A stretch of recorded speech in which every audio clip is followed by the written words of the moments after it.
Welcome to big news. నేను మీ గౌసుద్దీన్ షేక్. ఉన్నదే రాస్తా, చూసిందే చెప్తా.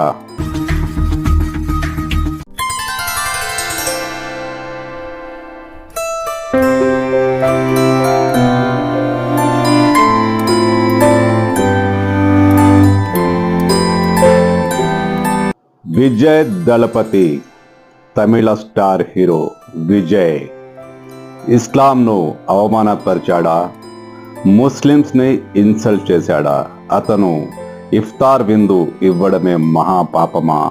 అసలు విజయ్పై కేసు ఎందుకు నమోదైంది? ఫిర్యాదు ఎందుకు చేశారు? విజయ్ ముస్లింలను కించపరిచాడంటూ ఎందుకు ఆరోపణలు వెల్లువెత్తుతున్నాయి? ఎస్, విజయ్ గురించి, విజయ్ ఒక ఇఫ్తార్ పార్టీ ఇచ్చాడన్న విషయం కూడా నాకు తెలియదు. అతనిపై కేసు, అతనిపై ఫిర్యాదు చేశారన్న విషయం వైరల్ అయ్యేదాకా. అవును, ఆయన ఏరియాలో తమిళనాడులో ఒక మైదానంలో ముస్లిం సోదరులకు ఇఫ్తార్ పార్టీ ఇచ్చాడు. అది అక్కడి మీడియాలో బాగా వైరల్ అయింది, కానీ ప్రపంచవ్యాప్తంగా పెద్దగా ఎవరికి తెలియదు. కానీ సడన్ గా అతనిపై ముస్లింలే కేసు పెట్టారన్న వార్త వైరల్ కావడంతో విజయ్ ఒక ఇఫ్తార్ పార్టీ ఇచ్చాడన్నది అందరికీ తెలిసిపోయింది, బాగా వైరల్ అయింది. అసలు ఏం జరిగింది? విజయ్ ఆ ఇఫ్తార్ పార్టీలో ముస్లింలను అవమానపరిచాడా? ముస్లింలను కించపరిచాడంటూ పోలీసులకు ఫిర్యాదు ఎందుకు నమోదైంది? ఇవన్నీ ఈ వార్త తెలిసాక ఓ 2 గంటల పాటు విజయ్ ఇఫ్తార్ పార్టీ గురించి బాగా పరిశోధించాను. అసలు ఆ ఇఫ్తార్ పార్టీలో ఏం జరిగింది? విజయ్ ముస్లింలను ఎందుకు కించపరిచాడు? ఈ డౌట్ నాకు కూడా వచ్చింది. అన్నీ తెలుసుకునే ప్రయత్నం చేశాను. విజయ్ నిజంగానే తప్పు చేశాడు. ఇఫ్తార్ పార్టీ అంటే ఎలా ఉండాలి? అలా చేయలేదు. మామూలుగా సామాన్య ముస్లింలను మాత్రమే పిలిచి ఒక విశాలమైన మైదానంలో సాదాసీదాగా ఆయన ముస్లింలకు ఇఫ్తార్ పార్టీ ఇచ్చాడు. మామూలుగా సినిమా హీరోలంటే ఎలా ఉంటుంది? పెద్ద స్టార్స్, ప్రముఖులు, రాజకీయవేత్తలు, బిజినెస్ మ్యాన్స్ వీళ్ళంతా ఇఫ్తార్ పార్టీకి హాజరవుతారు. కానీ ఈయన తప్పు చేశాడు. వీళ్ళెవ్వరినీ పిలవలేదు. పోనీ ముస్లిం మత పెద్దలు బాగా గడ్డాలు పెంచుకొని ఫేమస్ అయిన వాళ్ళని ఎవరిని పిలిచాడా అంటే వాళ్లను పిలవలేదు. సామాన్య ముస్లిమ్స్, రోజాలో ఉన్న సామాన్య ముస్లింలు అక్కడికి చేరుకున్నారు. ఇఫ్తార్ సమయంలో ఏ దొరికినా అది దైవ ప్రసాదం అని నమ్మి రోజాను ఉపసంహరించుకునే ముస్లింలంతా అక్కడికి వచ్చారు. ఇఫ్తార్ విందులో పాల్గొన్నారు. ఇఫ్తార్ జరిగింది.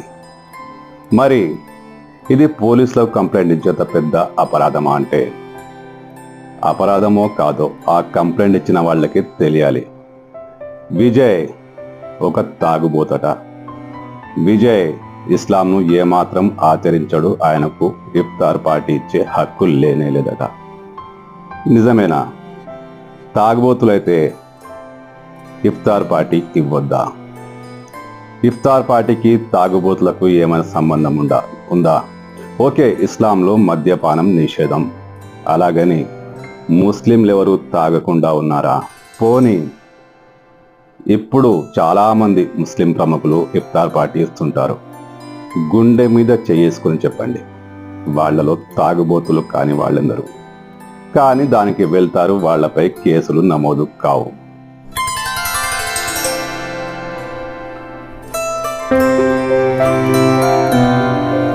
విజయ్ ఇచ్చిన ఇఫ్తార్ పార్టీలో బౌన్సర్లు ఉన్నారట. చాలా మంది తోపులాట జరిగిందట. ఎస్, బౌన్సర్లు ఉన్నారు. ఆ వీడియోలో స్పష్టంగా కనబడుతుంది. జనసందోహం కూడా బాగానే వచ్చింది. బౌన్సర్లు ఉంటే తప్ప పోనీ ఒక్క ముస్లిం హీరోనైనా, అది సల్మాన్ ఖాన్ కావచ్చు, షారుఖ్ ఖాన్ కావచ్చు, సైఫ్ అలీ ఖాన్ కావచ్చు, ఆమీర్ ఖాన్ కావచ్చు, ఇంకెవరైనా కావచ్చు, బౌన్సర్లు లేకుండా బయటికి రాగలరా? బౌన్సర్లు ఉంటే తప్ప వాళ్ళు పబ్లిక్లోకి రారు. కండల వీరుడు సల్మాన్ ఖాన్ కూడా అంతే కదా. ఆయన చుట్టూ దాదాపు 30-40 మంది బౌన్సర్లు ఉంటారు. ఆ బౌన్సర్లు లేకుండా ఒక్కసారి పబ్లిక్లోకి రమ్మని చెప్పండి, రాలేరు. సరే, బౌన్సర్ల విషయం పక్కన పెడితే విజయ్ ఇచ్చిన పార్టీ అంతగా వివాదాస్పదమైనందుకు సోషల్ మీడియాలో ఇప్పుడు విజయ్ పార్టీ గురించి చర్చలు. ముస్లింలకు అవమానం జరిగిందంటూ కేసు పెడతారు. అటు హిందువులు సోషల్ మీడియాలో విజయ్ ఇస్లాం మతం స్వీకరించాడా అంటూ రకరకాల కామెంట్లు చేస్తారు. విజయ్ ఇఫ్తార్ పార్టీ ఇవ్వడం అంత మహాపాపమా? బాగా ఫేమస్ స్టార్ విజయ్ దళపతి ఆ మధ్యనే ఓ రాజకీయ పార్టీ ఏర్పాటు చేసుకున్నాడు. రాజకీయ పార్టీ ప్రచారం స్టార్ట్ చేశాడు కూడా. వచ్చే ఎన్నికల్లో ఎలాగైనా మంచి ఫలితాలు సాధించాలని విజయ్ ప్రయత్నాలు చేస్తున్నాడు. సరే, రాజకీయాలు పక్కన పెడదాం. అందరూ నాయకులాగానే ఆయన కూడా ముస్లింలకు ఇఫ్తార్ పార్టీ ఇచ్చాడు. ఇక్కడ బాగా గమనించాల్సిన విషయం ఏమిటంటే, ఈ ఇఫ్తార్ పార్టీలో రాజకీయ నేతలు లేరు, విఐపీలు లేరు, ముస్లిం మత పెద్దలు లేరు, అంతా సామాన్యులే. మరి బీద కుటుంబాల వాళ్ళే. వాళ్ళందరితో కూర్చొని వాళ్ళతో కలిసి ఆయన కూడా నమాజ్లో పాల్గొన్నాడు. అది నమాజ్లో పాల్గొనడం అంటే హిందువులు కరడుగట్టిన హిందువులకు నచ్చలేదు. దానిపై కామెంట్లు చేస్తున్నారు. ఓకే, మరి ఒక హిందువు అయి ఉండి ముస్లిం మతాచారం ప్రకారం ఆ నమాజ్లో పాల్గొంటే అతన్ని అభినందించకుండా ఏవో చిన్న లొసుగులను పట్టుకొని అతనిపై కేసులు పెట్టడం ఏంటి, అతనిపై ఫిర్యాదులు చేయడం ఏంటి? ఎన్ని తప్పులు చేసినా, ఎన్ని అపరాధాలు చేసినా దేవుడు క్షమిస్తాడని చెప్పుకునే ఇస్లాంలో మరి విజయ్ చేసిన తప్పేంటి? ఆయన తాగుతాడేమో, ఆయన ఆహారపు అలవాట్లు వేరేనేమో, కానీ ముస్లింలకు సంఘీభావంగా ముస్లిం సోదరులతో, పేద ముస్లింలతో కూర్చొని ఆయన ఇఫ్తార్ పార్టీ చేసుకోవడం, ప్రార్థనలో పాల్గొనడం ముస్లింలకే నచ్చకపోవడం అంటే ఎంత దారుణం! ఇది మరీ ఘోరమైన విషయం. ఆయనపై కంప్లైంట్ ఇచ్చారు. మరోవైపు హిందువులు ఏమైనా తక్కువ తిన్నారా అంటే అందరూ కాదు. సోషల్ మీడియాలో బాగా యాక్టివ్ ఉండే హిందువులు, ముస్లింలు విజయ్ను ట్రోల్ చేస్తూనే ఉన్నారు. విజయ్ ఇస్లాంను అవమానపరిచాడంటూ ముస్లింలు, విజయ్ ఇస్లాంలో జాయిన్ అయిపోయాడు, ఇస్లాం స్వీకరించాడంటూ హిందువులు ఆయన ట్రోల్ చేస్తున్నారు. ఇంతకు విజయ్ చేసింది అంత మహాపరాధమా? అసలు ఇలా ఎందుకు చేస్తున్నారు? మరీ ముఖ్యంగా ముస్లిం నేతలు.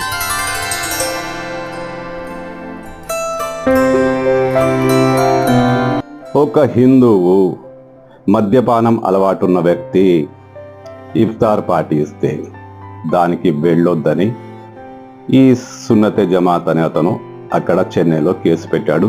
ఇఫ్తార్ పార్టీ ఇచ్చే హక్కు విజయ్కు ఎంత మాత్రం లేదని. ఇది కరెక్టేనా? నాకు తెలియదు. నేను ఏ మత విశ్వాసాలను కించపరచడం లేదు. నాకు వచ్చే డౌట్లే, సామాన్యమైన డౌట్లే. ఈ డౌట్లపై కూడా విరుచుకు పడతారేమో గడ్డం ఉన్న వాళ్ళు. అవన్నీ పక్కన పెడితే నాకున్న డౌట్లు, హిందువు ఇఫ్తార్ పార్టీ ఇస్తే ముస్లింలు వెళ్ళొద్దా? అలాగైతే దేశవ్యాప్తంగా రాజకీయ నాయకులు హిందువులే అనేక మంది అనేక ఇఫ్తార్ పార్టీలు ఏర్పాటు చేస్తుంటారు. దానికి ఈ గడ్డాలు పెంచుకున్న, టోపీలు ధరించిన ముస్లిం మత పెద్దలందరూ వెళ్తారు. అక్కడ కడుపు నిండా తినేస్తారు. ఇది ఇస్లాంకు విరుద్ధం కాదా? మరి అక్కడికి వీళ్ళు ఎందుకు వెళ్తారు? వాళ్ళపై కూడా కేసు పెట్టొచ్చు కదా. హిందువులు ఎవరైనా ఇఫ్తార్ పార్టీ ఇస్తే వాళ్ళపై కూడా కేసు పెట్టొచ్చు కదా. ఇది ఇస్లాంను అవమానపరచడమే అంటూ పెట్టరు. మొన్న సౌదీలో షేకులు ఒక మందిరంలోకి వెళ్ళి అక్కడ ఇఫ్తార్ పార్టీ చేసుకున్నారు. ఎంత అద్భుతమైన విషయం! మత సామరస్యానికి అద్దం పట్టిన విషయం. మరి కరడుగట్టిన ముస్లింలు ఒక మందిరంలో ఇఫ్తార్ పార్టీని ఇలా స్వీకరిస్తారు. వాళ్లపై కూడా కేసు పెట్టొచ్చు కదా. వాళ్ళని కూడా మతద్రోహులని చెప్పొచ్చు కదా. చెప్పే ధైర్యం లేదు. పోనీ మన సినిమా స్టార్లు, బాలీవుడ్ని వెళ్తున్న సినిమా స్టార్లు ఎప్పుడైనా సామాన్య జనానికి ఇఫ్తార్ పార్టీ ఇచ్చారా? కర్మకాలి ఇఫ్తార్ పార్టీ ఇస్తే ఆ పార్టీలో ఎవరుంటారు? సినిమా ప్రముఖులు, అందాల భామలు, సగం బట్టలేసుకున్న వయ్యారి భామలు, రాజకీయ నాయకులు, వీళ్ళంతా ఇఫ్తార్ పార్టీకి పాలోమని వచ్చేస్తారు. కడుపు నిండా వెక్కేస్తారు. ఇది ఇస్లామా? వీళ్లపై కేసు ఎందుకు పెట్టరు? వీళ్లపై కూడా కేసు పెట్టాలి కదా. పెట్టరు. విజయ్పై మాత్రమే కేసు పెట్టారు. దీని వెనుక రాజకీయ కోణం ఏదైనా ఉంటే ఉండొచ్చుగాక. ఈ రాజకీయ కోణంలో ముస్లిం మత పెద్దలు, ముస్లిం మతానికి తామే దిక్కలు మాట్లాడుకునే పెద్దలు ఎందుకు బలవుతున్నారు, ఎందుకు కేసులు పెడుతున్నారు? ఇది నాకున్న డౌట్లే. విజయ్ చేసింది తప్ప? అతని మద్యపానం అలవాటు ఇస్లాంకు వ్యతిరేకమా? అతను ఇస్లాం కాదు కదా. పోనీ ఇస్లాంలో ఇప్పుడు ఇఫ్తార్ పార్టీలు ఇస్తున్న ప్రముఖ నేతలు ఎంతమంది ఉన్నారు? వాళ్ళు గుట్టు చప్పుడు కాకుండా ఎంతమంది మందు కొట్టరు? వాళ్ళ పార్టీలకు ఎందుకు వెళ్తారు?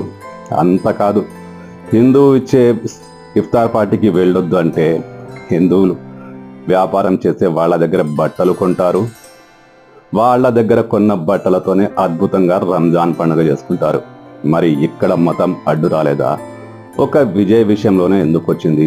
మొన్నకు మొన్న క్రికెటర్ మహమ్మద్ షమీపై అనుచితమైన వ్యాఖ్యలు చేశారు, అతన్ని కించపరిచారు. దేశం కోసం అతను ఆడాడు, ఏదైనా ఉల్లంఘిస్తాడు, ఏదైనా పాటిస్తాడు. ఇక్కడ విజయ్ కూడా అంతే. ముస్లిం సోదరులకు అండగా ఉండాలని, ఒక్క రోజైన వాళ్లతో గడపాలని ఇఫ్తార్ పార్టీ ఏర్పాటు చేశాడు. వాళ్లతో పాటు నమాజ్ కూడా చేశాడు. కరుడుగట్టిన ముస్లింలకు ఇది నిజంగా నచ్చాల్సిన విషయం, కానీ నచ్చదు.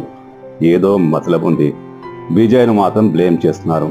అసలు మళ్ళీ అడుగుతున్నా, విజయ్ చేసింది తప్పేనా? అక్కడ జనం వచ్చారు, క్రౌడ్ పెరిగింది, బౌన్సర్లు కంట్రోల్ చేశారు. ఇది ఎక్కడైనా జరుగుతుంది.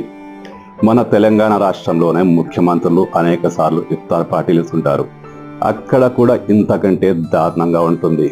సామాన్య ముస్లింని బయటికి తరిమేస్తారు. విఐపీలకు మాత్రమే పర్మిషన్ ఉంటుంది. ఒకవేళ సామాన్యులకు కూడా విందు పెడితే వాళ్ళ సెక్షన్ వేరే ఉంటుంది.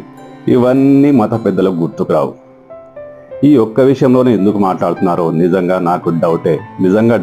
ఈ డౌటు తీరదు. ఎందుకంటే ఈ మత పెద్దల వెనుక రాజకీయం ఉన్నట్టు నాకు పెద్ద డౌట్.